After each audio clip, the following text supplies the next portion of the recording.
రావణాసురుడికి 10 తలకాయలంటే అర్థం ఒక విషయాన్ని 10 డైమెన్షన్స్లో చూడగలుగుతాడు ఆయన. 10 తలకాయలు ఎలా అట్టముక్కల్లా ఉంటాయని కాదు, వాడు ఒక తలకాయతోనే ఉంటాడు. వాడికి 10 తలకాయలు ఉంటే మండోదరం ఎందుకు చేసుకుంటుంది వాడిని?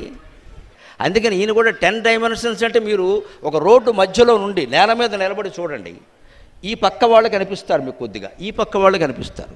కానీ ఒక 5 అంతస్తుల బిల్డింగ్ పైకి ఎక్కి చూడండి, అప్పుడు ఈ పక్క వాళ్ళు ఆ పక్క వాళ్ళతో పాటుగా దూరం నుంచి మోటార్ సైకిల్ వేసుకుని వచ్చేవాడు కూడా కనిపిస్తాడు. అంటే 3 డైమెన్షన్స్ వచ్చాయి. అంతేకాదు ఈ చివరి నుంచి ఒకడు వస్తూ ఉంటాడు బండి వేసుకుని, వాడు రాంగ్ డ్రైవింగ్ చేశారనుకోండి, ఇంచుమించుగా మీరు 5 అంతస్తుల మేడ నుంచి గుద్దుకున్నాయి నువ్వు గుద్దుకునేది కూడా ఊహించగలవు.